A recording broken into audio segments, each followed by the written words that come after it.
Awak okey ke? Apa Aidin? Dia kena asma cikgu. Ya ke? Oh, okey. Kamu okey ke? Okey. Oh, kamu ada ubat? Dia baru guna ubat asma tadi. Oh, baru Macam dah okey tadi. Ya. Tapi kamu tak okey ni, teruk ni. Aidin pergi ambil telefon cikgu. Awak ada ubat kan? Mari kita pakai. Cara penggunaan ubat sedut pelega asma dengan corong. Ini adalah corong ubat asma. Ini adalah ubat sedut pelega asma. Mula-mula, pastikan murid duduk atau berdiri tegak. Buka penutup dari ubat sedut. Letakkan jari telunjuk di bahagian atas tabung ubat sedut dan ibu jari di bahagian bawah. Goncang ubat sedut sebanyak 3 hingga 5 kali. Sambungkan muncung ubat sedut dengan corong. Pastikan murid bernafas seperti biasa.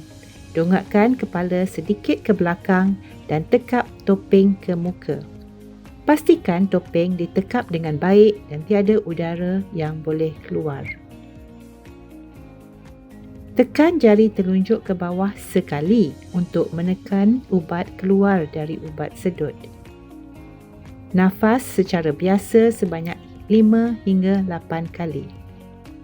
Pastikan topeng muka melekap di muka dengan rapat.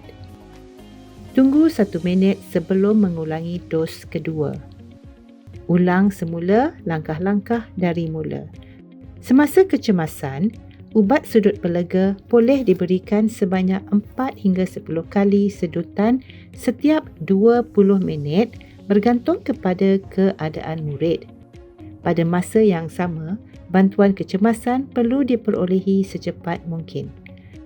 Cabutkan ubat sedut daripada corong dan tutup ubat sedut selepas digunakan.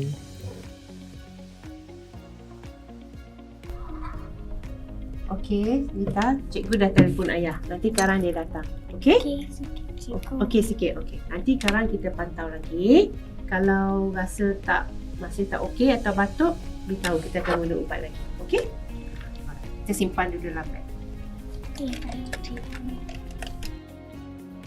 Kita boleh lihat keadaan murid tadi. Dia mengah, tidak boleh bercakap dan pernafasan dia laju. Ini tanda-tanda serangan asma yang akut dan merupakan keadaan kecemasan. Ubat asma perlu dan rawatan kecemasan perlu diperolehi secepat mungkin.